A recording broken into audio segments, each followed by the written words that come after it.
What's up, y'all? All right, we are back. Another live stream. Y'all done been consistent. This is 6 weeks in a row with the live streams because this is track 4. I almost said track 5. Grab it was right there in the cut, so I can't even get confused. This is track 4. All right, and then we're gonna recap that, and we got a few other things to talk about. Now we are an hour and a half later than normal. It's not my fault. You're gonna see why it's not my fault, but it ain't my fault. But that's okay because we still gonna bring the fire. And like I said, I could have just did it by myself, but I didn't want to. I ain't feel like it. I ain't feel like doing it by myself. And I already put the buddy on the flyer, so I mean that looked tacky. Just me show up and then you expecting to see, his fans that came over to see him, and then he ain't here. Then. But no. So today's episode, I have a guest. He's also a fellow podcaster. I'm gonna allow him to introduce himself, and then we're gonna get the ball rolling. So let me go ahead and put him up here. My boy, what's going on? Hey, how y'all doing, man? My name is Max. I run a podcast called Heard It First, Seattle based right now.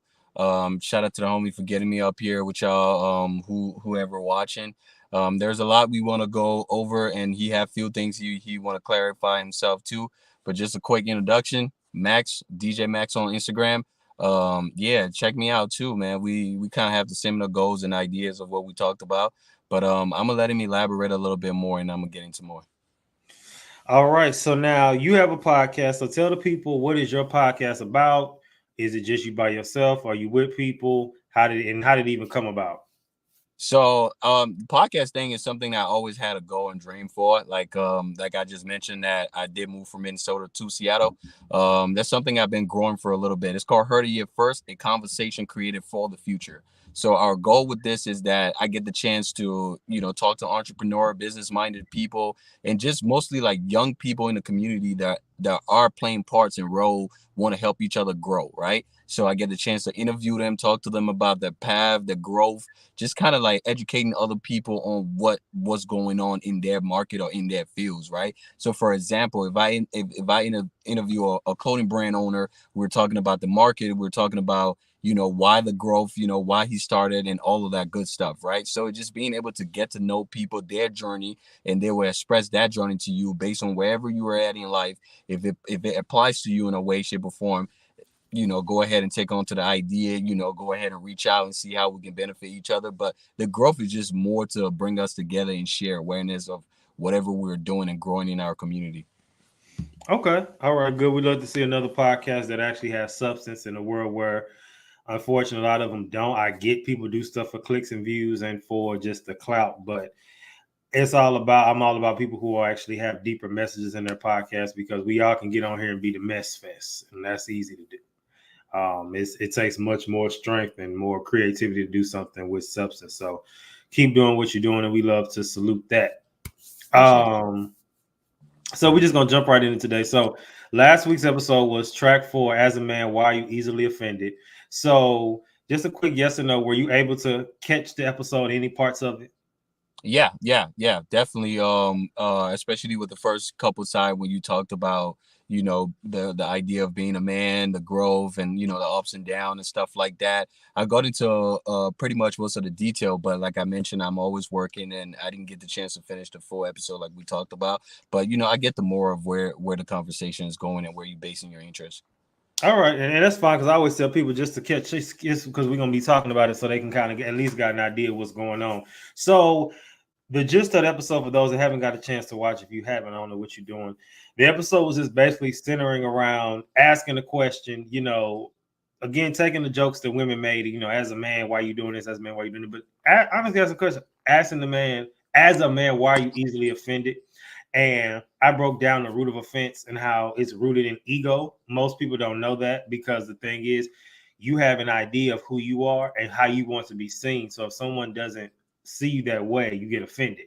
And also, last night I did a panel where it was kind of like which everyone will see in a few weeks, which is kind of like a recap of all of these episodes with a peer discussions. And we talked about that. And one of the questions I asked was, why are you, we talked about this episode. And the one girl in the room said that she understands because as a black man, there are a lot of societal pressures that we have to go through. So I said, and she was just like, in society picks at us a lot. And I was just like, you know what? I wish I would have had that thought during the episode because I definitely would have talked about that. So as a man, do you feel like society picks at you or comes at you a lot because of skin tone or just in general? Right. I mean, that is a broad topic, and I wouldn't specifically say society targets me because I don't really go into a mindset space where I think other people are holding me down from progress. But I do think that we are affected based of certain circumstances of society. We are affected in ways like personally, whether skin tone, where we from, what we do, what neighborhoods we lived in, and stuff like that. That definitely defines our character, because even when it comes to expanding your horizon based on where you're from can really hold you back in certain situation, or based on who you are, the skin tone can really hold you back from certain opportunities and positions. But personally, I wouldn't say I have been physically targeted, but I have seen what things have done around me. But my mindset of how I handle the situation is my biggest perf, right? Even with women defining the character of a man, I'm gonna be more attracted to a woman who understand the character of a man in different circumstances, not the ones who got a one-minded mindset to what they think it should be. You know what I'm saying? So at the end of the day, me as a person, the way in which I'm engaging with people and the things that they're doing to me and how I'm acting back at it is what's really going to define it, right? So I wouldn't say society is holding me back, but society play a major role in some of the growth that we deserve. Definitely, definitely. And like I said, sometimes that's why I'm glad we had that panel discussion, which, like I said, y'all gonna see on YouTube in a few weeks. And it was just a group of content creators and all white, mostly white, because niggas don't follow rules. Right. And we just discussed all that um all that as far as all the topics, but especially with the whole offense thing, because I personally feel that and I said it before, I feel like as a man you shouldn't be easily offended. Really, nobody should be easily offended, but I understand why people are, and I definitely broke down like the flip side, like, and I said, and I actually did bring up race. I'm like, if somebody says something racist to you, you might get offended in the moment, like, you might not, the goal is to not stay there, but you might feel it in a moment. So that's just something to think about. I think also with offense, it keeps you bound because sometimes people will say something and not even realize they said nothing offensive and you didn't held it back. And and like I said too in the episode, like, I'm all for you expressing yourself, but like I said, if you're extremely expressive to the point where it's like a lot, that for some people kind of be like, it can be, they don't feel like dealing with all that. Not even saying they don't feel like it, but they just don't have the capacity for that. And Right. some people be going Right. through enough as it is, and it's like I can't deal with your stuff and my stuff. Right. Yeah. So That it's that is facts, man. Like you said, is about not staying into it, right? Even when somebody says something, it's not about what they're saying, it's how they said it. You know what I'm saying? Because that's why text messages can get confusing sometimes. Because you could text somebody something in a positive way, but the way in which they read it, it can be a little, you know what I'm saying? Same thing with conversation. You might be talking to somebody who had a really bad day or has something going on specifically, but if you let that energy consume your energy, now you're both angry folks. You know what I'm saying? So at the end of the day, it's like, how do you handle yourself in situation where you feel like you are being targeted? And I'm not saying, play easy when somebody try to mess with you because you want to be on the positive side of things, but you also got to understand that what is the benefit in this process, right? Let's say if I get into a heated thing at a bar or something like that, I'm thinking three things, man. I got to get up. I got to make sure that I got a new episode. I got people that are looking forward to me. I got families and people that I care about me, right? So if I can risk myself here for a temporary angry moment with a drunk guy and then disappoint the rest of those people, or I could walk away from this situation, get home, and make sure everything else that I need to be taken care of get taken care of, right? So it's always about the mindset that you handle the situation with. Because if you ride the person wave or you engage into that negativity, you are negative too, man. Like it's really what it is. It's like somebody feeding you and you keep eating it and you don't want it. So at the end of the day, it's all about how you retaliate to it. I think that's how I kind of envision it, if you know what I mean. Yeah, the main thing is taking the bait, and sometimes people want you to take the bait. Like, what I can't stand when like people do stuff, and they want you to be mad, and they'll be like, yeah, because you're mad about this, and I'm like, I'm not mad. You're mad. I'm like, no, I'm not. Like, you want me to be mad at that. So it's like, I've learned that when you literally pay people dust, it's like they don't even exist, and that makes them mad that you aren't giving them a reaction, because I'm not going to respond to that. Like, I've mastered not giving people a reaction, because my logic is, we not debate, doing the YouTube debates. I do want to get into that. I more so want to have healthy conversations that's marketed as debates, Right. but you get what I'm saying. I do Yeah. want to get into that. This ain't Love and Hip Hop. This ain't Zeus. You're not giving me Yeah. a check to This turn ain't a up. bad girls club, huh? You're not giving me a check to turn up, to come into some lunch and sit down, and then we just get to fighting for what? You ain't give me a Exactly. check for that. Because other Right. people get hundreds of thousands of dollars to do that. And Right. y'all done let these people got y'all doing it for free. Nah, 100%, 100%. And people love to trigger other emotions, and you'll be surprised how many people find fun in it. Like triggering other people emotion bring out a certain excitement that other people just don't get. Like for example, like somebody keeps saying, "Oh yeah, you mad, you mad." It's like, no, I'm not mad. Oh no, you mad, because they're triggering that emotions to see that reaction, because that's what's going to make them happy, or that's what's going to make the moment seem accomplished. So you always got to understand when somebody try to trigger you, you got to understand what part you were playing in this emotion too, because if they trigger you and you fall for it, just know it's a trap, and you're gonna be in it. Now it's gonna represent your image, and I tell people around me all the time, it's like when we start to grow, like I work with a lot of brand owners and stuff like that. So when situation happen, I look at them, I said, bro, if you retaliate into this in the situation that person wants you to retaliate, you might be thinking like, oh yeah, I didn't show weakness by retaliating, and you did something negative to that person. Guess what, bro? Now your image is getting negative. Now people are stop shopping with you because your brand is getting a bad backflash. You know what I'm saying? Like, so you Yeah. always gotta understand, especially as a creator and an entrepreneur, is like what's really important in the moment, especially with that type of situation when somebody try to trigger emotions out of you. What's really important in that moment, and I get it. Nobody is thinking right away what's happening. When you mad, you get off. You want to get it out right away. But sometimes I'll tell you, I've been living it for life, where it's like I take a time and realize, like, yo, I don't got nothing to prove to this person. I don't got nothing. You know what I'm saying? You only triggering me because you know that my emotions can change something with you. But at the end of the day, that's why you were in me for it. I'm not gonna give it to you.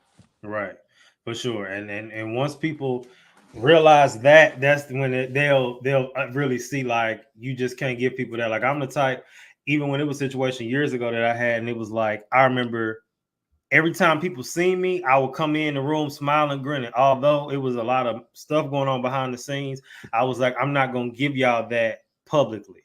Like, I'm the type of, I'll be behind the scenes. I might be punching the walls, crying, screaming, angry, wanting to rip people's head off, and I'm gonna come public. It's good to see you. Like, you're not gonna see that, because you're not gonna say, "Oh, you bothered." You're not gonna say that. Right. Now, I'm not gonna lie.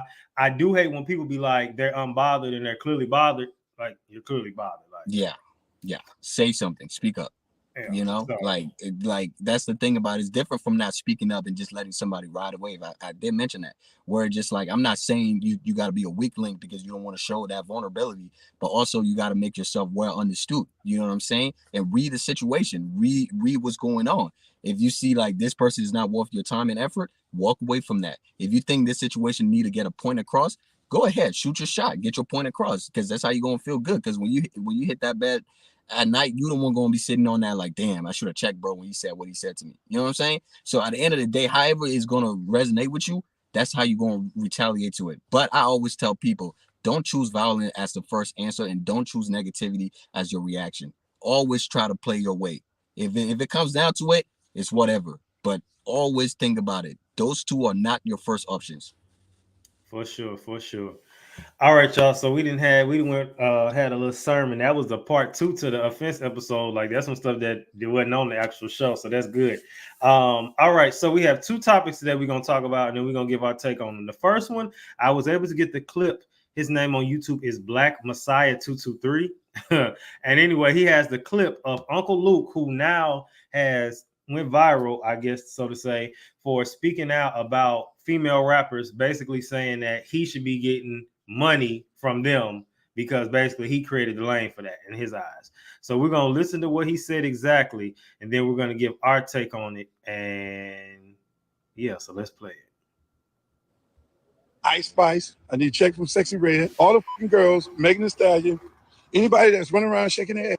Male rap is on some shit right now. I'm sorry. The females are winning. They're doing everything that I did. I'm still waiting for these girls to send me a fucking check. I need a check from Ice Spice, who turned her around and dropping it like it's hot and doo-doo browning. I need a check from her. I need a check from Sexy Red. That Red, my friend. My man Stan. Shouts out to Stan. Stan the man. I don't need a check from him. That's my dog. That's his record company. All the girls, Megan Thee Stallion, anybody that's running around shaking their ass, talking about pussy and dick on the record, y'all need to send me a check. Send me a check. Just stop by with the check and say, thank you, Uncle Luke, for allowing us fighting, going to the Supreme Court, allowing us to be able to say what we're saying on the records. And we're whooping these men right now because we're doing our thing. That's going to go by. Jumped off the porch. I like how you said that's gonna go viral. All right, let's get into the first segment, which is what does this have to do with mental health? So we know the definition of mental health is the study of how we act, think, and feel. So my opinion of Uncle Luke is he's pissed because he feels like he's having his Soldier Boy moment. I did it first, and so he feel like I was the first rapper, and he feel like they should be giving him royalties. And I get the logic because we got to see both angles here. I get the angle or the theory or the view of, give me my give me my prize, give me my trophy. My trophy. This is what he wants. He's saying, give me my prize, right? He want his trophy, and he feel like he deserve the recognition for that because he feel like he helped pave the way. Me personally, I wouldn't look at Uncle Luke for that. Again, he's a lot older than us, but I definitely know who Uncle Luke is and what he started. And he did make it to where that they was able to put the parental advisory on the tracks and things. So I understand. Now I'm gonna get to the other segments in a minute, but I'm gonna just say I understand why he feels the way he feels. What's your take on that? I do understand, right? Like I'm on your side both ways, right? I'm not a rational decision maker. I don't just think one way, like, oh no. He got a point, right? He fought for something that most of these female artists are benefiting from. We have to give him the props for that, right?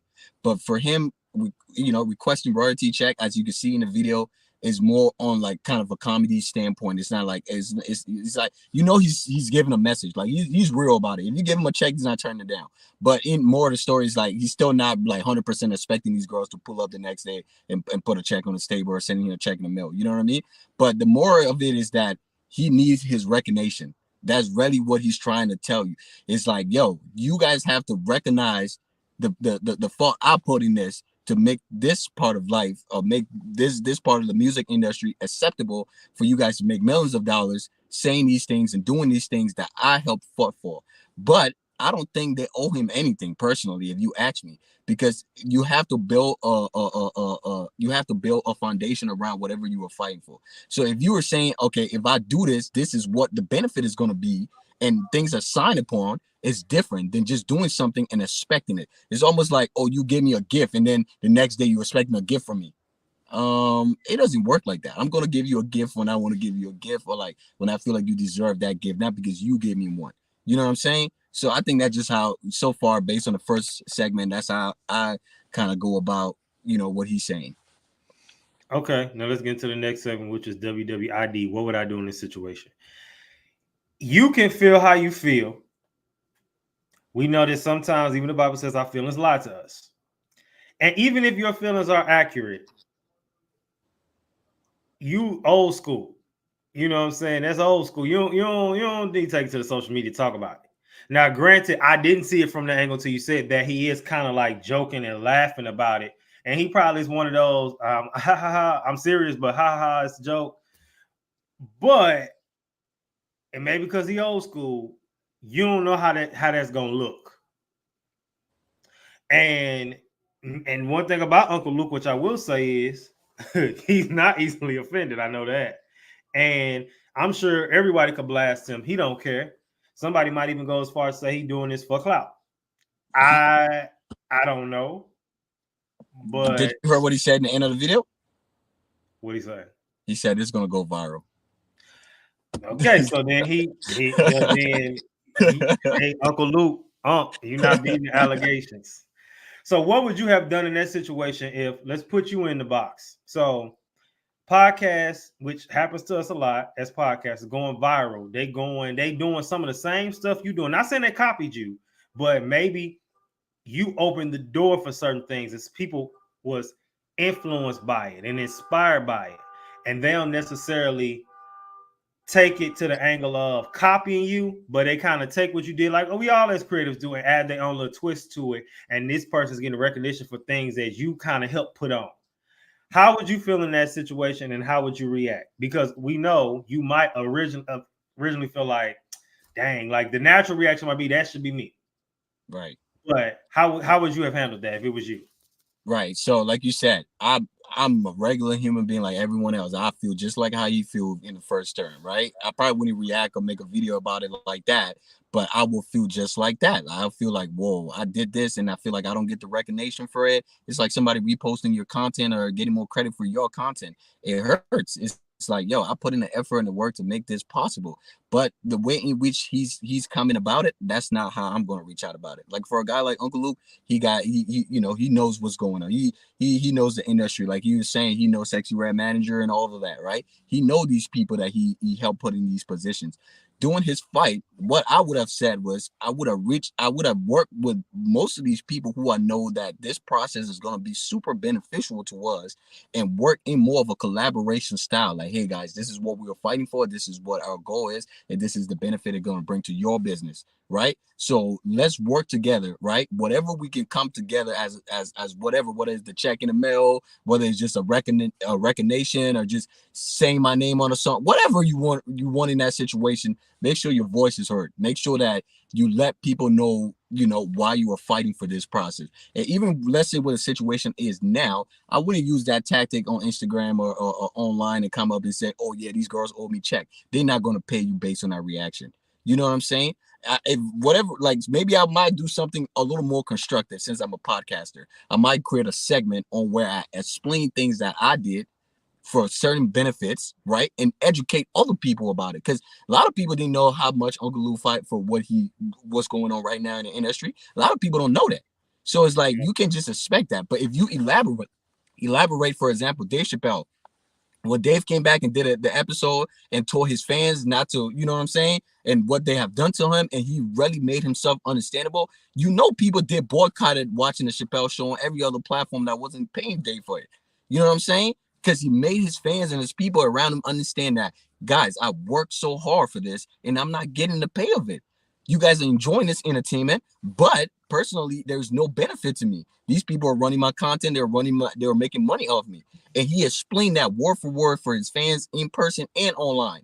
Yeah. You know what I'm saying? And he created a whole segment about it. I might go more into that direction than just posting something online and just telling people that they owe me a certain amount. Because if you break it down to make people understand, now they're thinking more like, oh, okay, I see where he's coming from. Right. You know what I mean? Yeah, So for sure. that'd be more of my lean I'll go about it. Yeah, for sure. And it's just like, even if, and I say this all the time, even if you not hating, it sound like it. So, and people don't want to hear that, but it is what it is. It is. All right. The next segment, WWJD, what would Jesus do in this situation? And as we all know, if it's not the most ethical, it's also about, we could ask, what would he do in this situation, but also what's the most ethically, morally correct thing to do? So in this situation, I know there's a scripture in the Bible. I don't know word for word I don't know the exact scripture, but I do know that Jesus said that when he died, he said that he want us to do more works, or greater works than even he did. Right. So he would have been like, do you think, Playboy? I love to see it. So even with that, going back to you and the whole podcast thing, our flesh might catch ourselves and be like, dang, like how they get on before me, and I've been doing and they getting the praise for it, but you'll get on uplifting before hating. So even if, and I haven't done this recently, but even if I see somebody on and I feel away and I catch myself like, I have, call myself like, well, they doing this, and and I have DMs You know, this is how much I'm not a hater. I have DMs from people who own 60K views who told me I started podcasting after you and I looked up to your style and your format. I have DMs. I could easily, if I was petty, me like, you look up to me, but they ain't nothing but never stood nothing but show me love. Even if they didn't, I still, you know what I mean? Even if they didn't, I still wouldn't. They ain't do nothing but show me love. They ain't do nothing but like tell me like, you know, keep doing your thing because it's gonna happen when it's supposed to. And that's my logic. Like, don't get it twisted. The numbers is going up, especially on YouTube. But I'd rather have it when it's supposed to than when you go out there too soon and it'll feel like more of a curse than a blessing because you got all these eyes on you, but you emotionally wasn't ready for that critique. Right. So you mentally wasn't ready. And now, because one thing I don't want to do, and I pray all the time, now let me get to that spotlight and have to run from it. Right. Nah, seriously. So, And like you said, the question is, what would Jesus do about in that situation, right? If you think about it, man, that is pretty clear. Like, because the blessings that God does, or the things that Jesus did on this earth, man, I don't think there's nothing you can do to pay that back. Raising people from the dead, healing people from sicknesses. How can you pay that back? You know what I mean? This is not a hospital bill, like especially raising someone from the dead, bro. It's not a bill in a mill. You know what I'm saying? So in that situation, he would just pave the way because that's what he is. Like when Jesus did whatever he did, fed thousands of people. They didn't pay him. Nobody put an offering basket and say, okay, all right, everybody drop quarters in here because Jesus just provided food. No, yeah, you know what I'm saying? So at the end of the day, for him, he probably just be like, I did something. It's more about that inner self. You know what I'm saying? Like, for example, Uncle Luke is that inner self. You know, he don't have to say what he has to say. He could live for himself knowing that he changed in a culture. He created a new pathway, a dimension for people to be successful. Seeing young black artists, what females that are growing in the game and reaching titles that, you know, sky breaking records for Jesus. I think he'd be more proud of it than even looking forward to what he can get back out of it. That I think that's just really how it would be. Because when it comes to what would Jesus do, man, we can't pay Jesus back on nothing but be thankful. Yeah. But I will say with that though, just to kind of stir the pot in my Jack Lee voice, I think it's interesting because the only thing, although they both doing the same thing, and let me explain how, because they both said, no matter if you do things in my name, always remember me. And Jesus is, of course, God wants you to always give him honor and point back to him. Uncle Luke's doing the same thing, but the difference is Uncle Luke is a human. He's not a God. Right. So he's not God. So you didn't create the universe. You didn't die for our sins. So you might have, in a sense, figuratively, you know, paved the way. So he's just saying, give me, just give me the props that I deserve. But he's coming about it in a not humble way, which goes to the next segment, which is WSMD. What should men do in this situation? So there is nothing wrong with wanting, I guess. Well, I have to say, is someone wanting praise, because if you live by praise, you'll die by criticism. So there's nothing wrong with, you know, maybe feeling like, you know, anything, hey, you know, could have given me a little shout out, whatever, right? But in the same breath, you shouldn't make that your North Star. You shouldn't be like, I'm doing this for that. If it come, cool. If it don't, cool. You know what you did. That's facts. That's facts. That's facts. Because, like you said, what would men do in this situation? What do you think? We're not gonna boycott the girls' music. You know what I'm saying? We're not gonna be like, oh, don't play that in my car. You know what I mean? Like, well, most of my friends, I don't mind female artists. You know, if I value a song and I think it's memorable or get me in a good mood, I'm gonna listen to it. Like, I'm not judgmental of a person character based on their talent and creativity. Because if that's the case, man, every creator got some type of dark side to them that we don't like. You know what I'm saying? But I value people creativity. You know what I'm saying? As long as you don't bring that into what I'm enjoying, you know, everyone got their side to them. A lot of people don't know what we do when we get off the cameras with these podcasts and whatever. I'm not trying to sell you a persona. So at the end of the day, I would not tell nobody to say, oh yeah, because they didn't give Uncle Lucas credit, so boycott that music, or don't go to the concerts, or don't buy the, you know, don't download their songs on Apple Music and stuff like that. I'm not gonna say that. But at the end of the day, what I'm gonna say is that the way in which he went about it, there are way more better ways to go about it. And I felt like the way in which he said it, those girls, it was not the most respectful way you could even talk to, if you're, especially female artists, you know what I'm saying? Like, you gotta, there's a structural way that you can talk. you can get that message out there that people will even want to consume it. Because if I was one of those artists he was speaking of, and watching that video would not motivate me in no way, shape, or form to send him not a dime in the mail. Just be honest. Yeah, no, it would have made me think like, dang, Unc, you know what I mean? That's how Right. I would look at it. So it's just like people, he has to keep that in mind too, because like them people could have looked up to you, you know what I mean? And now it's like, dang, now it's like when your idols become your rivals. Exactly. Just some rational content. Because I watched what's his name, Maze Them podcast too, and they had an old episode that brought what's his name, OJ, on there. And half of the time, all he did was nag about how much money the newer athletes getting paid, you know, from NBA to NFL. And all they sounded was like, oh, nigga, hey. You feel me? Because like, I'm sorry you didn't get paid that amount in the 80s that these boys getting $0.7 million for a season. You know what I'm saying? There's certain things you just got to understand the growth. You got to understand the transition, and you just got to adapt to it. You know what I'm saying? In that case, if you got a kid, you got a son, train them good enough to get in the league. You know what I'm saying? Do something in the way that you can benefit from that status. But you can just nag and bug about it because, oh, these young kids are getting paid more money than we did, and we played the real game. You know what I'm saying? So certain things are just about how you view it and how you understand it. And it's about the situation too. So like I said, Okaluk is not gonna get nothing from those girls. I'm not predicting it, but at the end of the day, it's all about how you go about it. You either sound like an old nigga hating, or you sound like a proud old nigga that created something for these young kids to grow and learn and become better at. For sure. Uncle Luke, you gotta do better. All right. So for the final conversation today, we are about to talk about Cam Newton. And it's the title sound bad, but it's a clip from him with Dr. Cheyenne Bryant, who basically he was having a therapy session basically on camera. She was with Nick Cannon too, but we're talking about Cam Newton today. And basically how he, and I'm not going to say you blame it just on him because I don't want to get too much ahead of the clip, but in society, we have normalized creating broken homes. And, you know, we think that, oh, I'm in their life. It's okay. Of course, things happen. You got a divorce. We got to do joint custody. I am a product of a divorce. Okay. My parents got divorced when I was 9. So still seeing both parents the same amount of time. And then I get it's still not the same. But a lot of these people a lot of these men, even some, maybe not Cam, but a lot of these men go months and weeks at a time without seeing a child. And, you know, so we're going to get into the clip because I don't want to get too ahead of myself. And then we just going to watch maybe about 2 minutes or so of it. And then we're going to talk about it. So let's go ahead and play it and go from there. My research, I thought it was 4, but 8. Okay. No, baby. Cool. It's By how 8. many women? 3.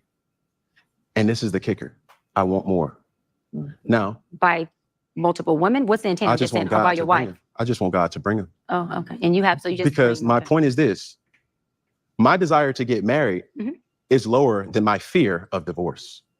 So, as you would say it, Dr. Brian, you said it, I didn't say it, I will agree. I'm just taking my time. Drinking and driving is a decision that could change your whole world. You can face a life-altering injury or potentially all a sober ride. Drive sober or get pulled over. Paid for by Nixon. You're not taking your time. I am, though. You're being very action-based. You're not taking your time. You're being very action-based. I'm taking my time. You're being very action-based. You have 8 kids with 3 different women. Yes. You are creating, procreating, and multiplying. That is not taking your time. You're being very selectively active. Okay? So you're creating, and disclaimer, the kids are innocent. They are beautiful and amazing. Anything I say has nothing to do with them babies because I can't wait to be a mom and I love the kids, period. But you are proactively choosing where you want to be active at and where you want to take your time. You want to take your time in having a wife because of your own fears. But you will, and I say this with all respect and love, what I'm about to say next, okay, Cam? But you will selfishly create broken families, even if you're in their life and you're a proactive father, and I believe you're an amazing daddy. I can only imagine with just your presence and knowing you thus far. But these families are still broken. Every child cannot have Papa in the house with them. So some child, if not all will end up with some kind of deficit without daddy being there. Now, you chose to do that. I'm not saying you sat there and woke up one morning and said, I want to be selfish today, so I'm going to go make a baby. Not saying that at all. But those are selfish acts at the expense of your fear. So at what point do you feel the fear? Do it anyways. And yeah, that is a low functioning behavior to say that I am going to create these homes. Let me go better. I'm going to build these houses and put kids and these beautiful women and kids in them, but I ain't going to create a home in them. I'm going to wait till I dissipate my fear to find a wife where I'm still going to be fearful with, because there's no such thing as not having some type of nerve or some type of feeling behind marrying somebody who you're spending your life with. And then I'm going to build a home with her while all these other beautiful babies have houses. That's completely unfair and it's selfish. Just tell me when I can talk. Yeah, almost. That's completely unfair and that's selfish. All right, so we're not gonna let him talk because y'all gotta go watch the clip. But let's get into, because I think a lot of people think like him, especially a lot of men. And please comment, y'all. Tell me what y'all think about this on YouTube and on Instagram. So, what does this have to do with mental health?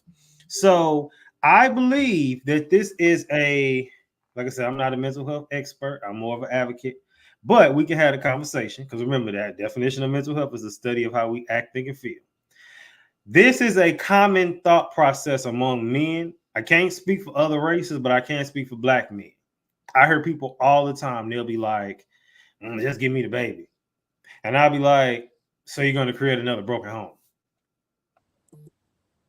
Somebody made the comment one day, and he was like, he made the comment and said, and there's no offense to nobody watching or who will watch it, because the views go up seemingly overnight sometimes.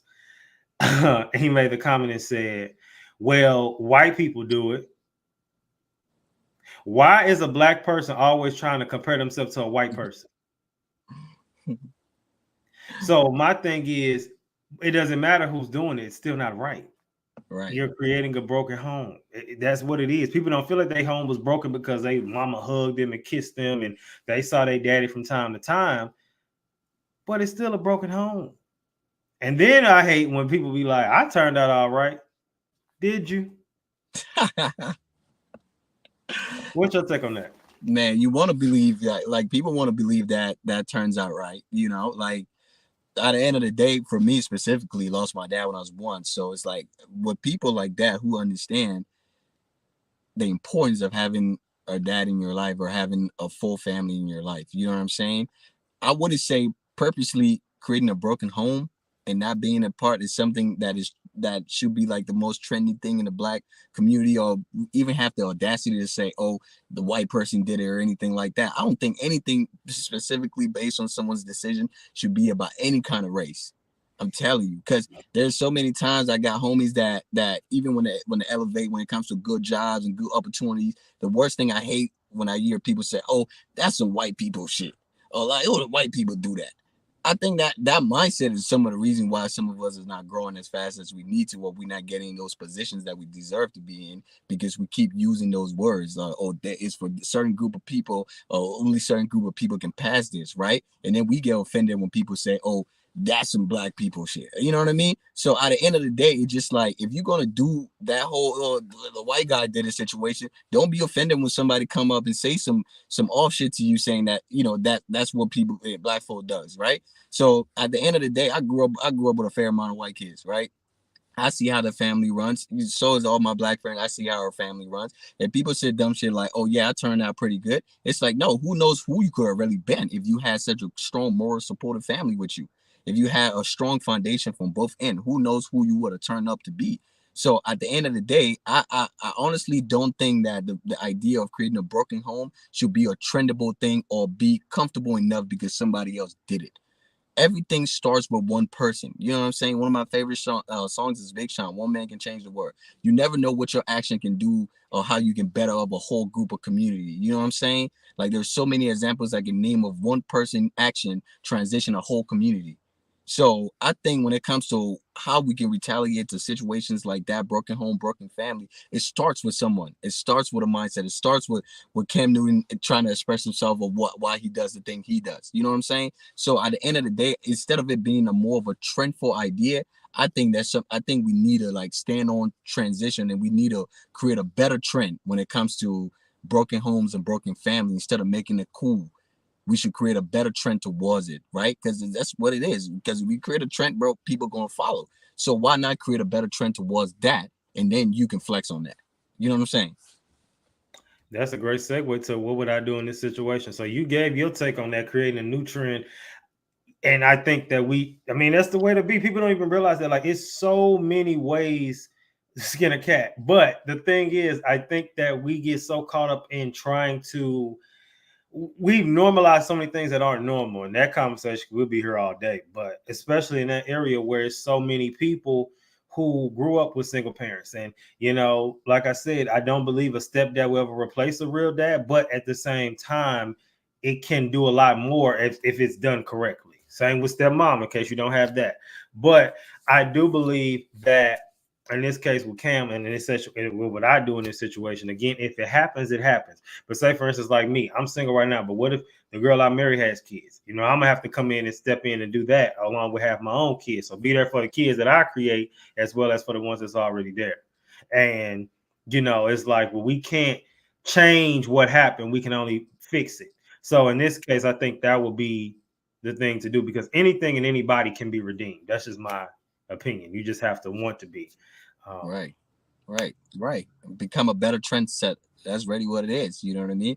Instead of being a follower, you know what I mean? You can create something different. So I wouldn't endorse any of my friends that would ever tell me something, oh, I did it because that person did it.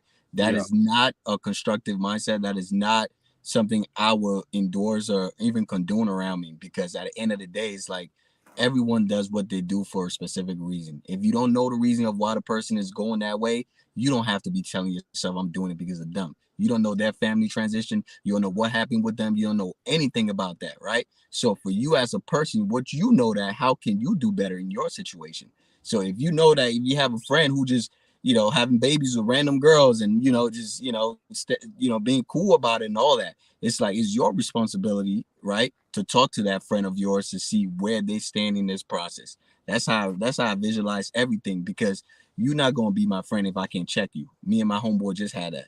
You know what I'm saying? Oh, I'm not your friend if you can't check me if I'm slipping off. That's what we are here for, to make sure that we all navigating the same path. And for the growth that we into now, your friend's action can actually determine who you are. They can actually damage your character. You know what I'm saying? So at the end of the day, it's all about it's really all about you and how do you really visualize this situation, right? And how do you think you want to go about it? You want to create broken homes? You want to, you want to create kids that have not better structures and foundation? That's on you. But I'm not gonna endure it. I'm not gonna, you know what I'm saying? That's it's not who I am. It's not what I am. I'm not gonna stand for it. If I can educate you on that, that's what we got these podcasts for, right? Help other people figure out their situation. I would love to talk to you about it. But if that's something that you were just going in your own route, then there's just a level of how much a person can do. You know what I'm saying? Great segue. What would Jesus do in this situation? So in this situation, I mean, he wouldn't have been in it. But the ethically and morally correct thing to do, honestly, is to, if you haven't already, you know, I can't tell you if you already have kids to go make it work with your baby mama, because that can't work. But what I can say is you got kids? Nope. Okay.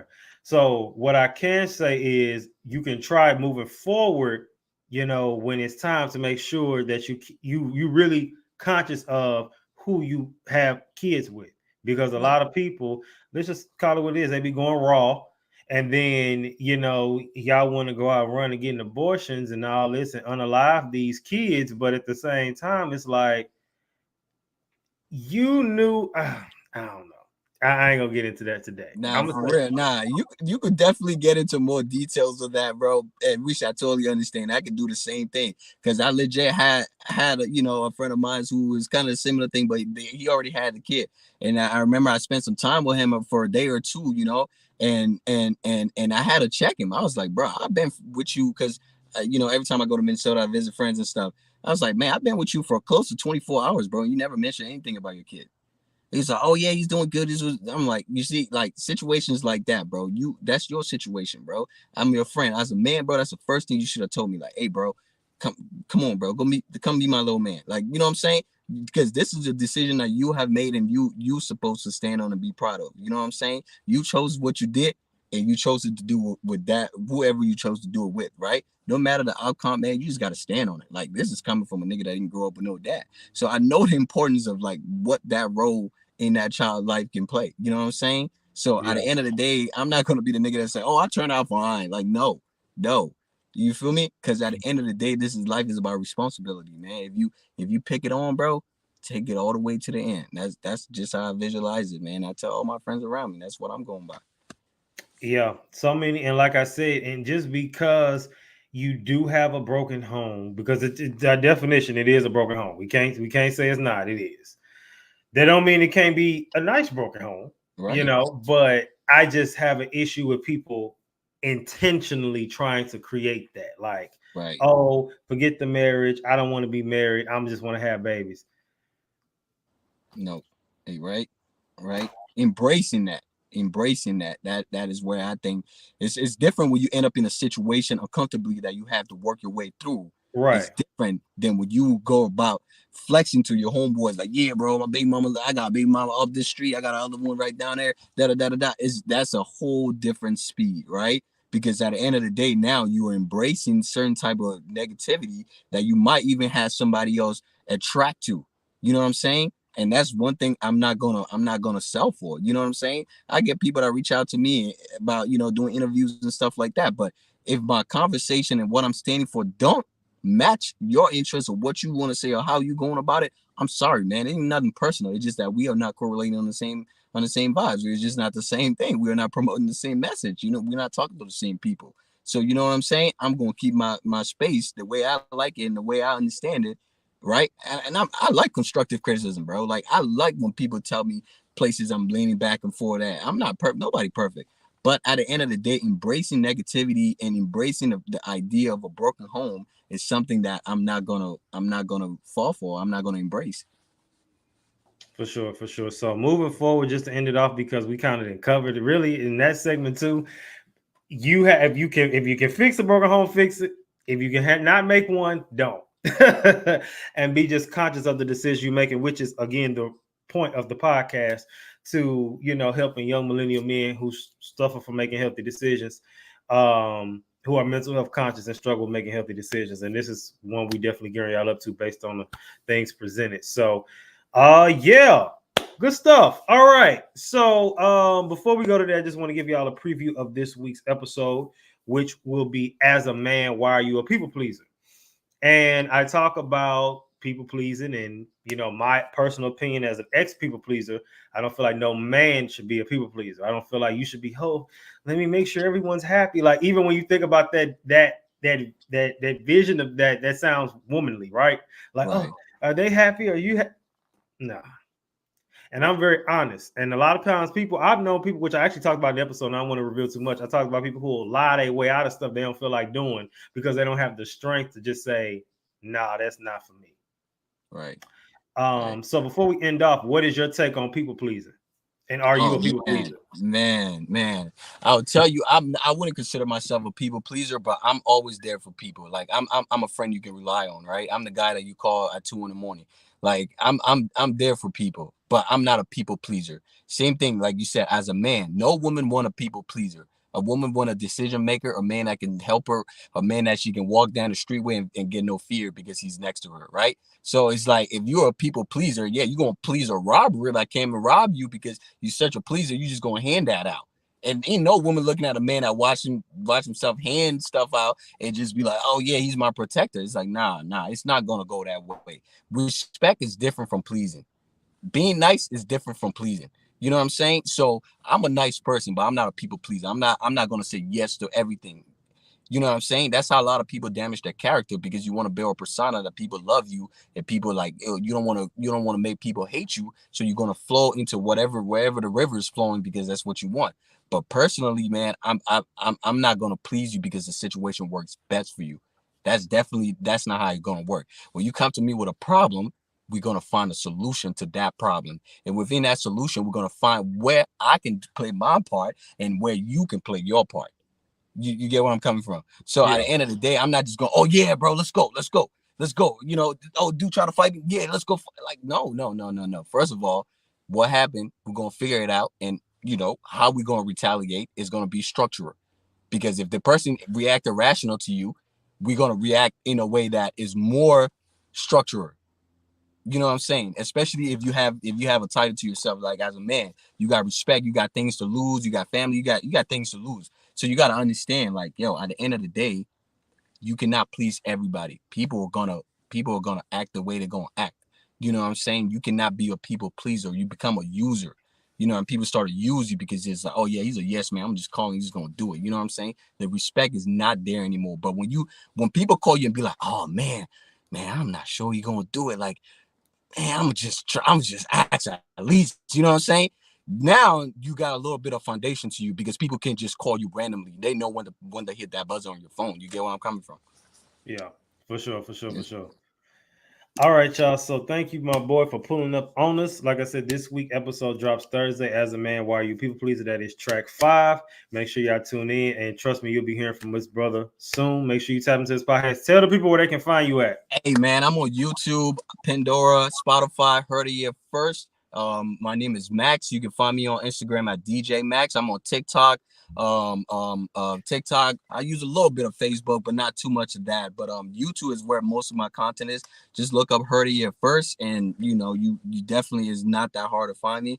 My face technically is my logo. I'm looking forward to doing more live with you too. I got a podcast dropping this Sunday with a fitness trainer. You know, you can reach out to her online and everything because that's what I do. I help promote people as I promote myself in the process. So even you guys out there watching, man, if you want to reach out, maybe you like the conversation today, you just want to see what more there is in store for us, maybe even be a part of one of these live, you know, once in a while, just make sure to reach out, man. It's not that hard. My thing about it is I only ask for 3 things, man: like, comment, subscribe. You know, just do that.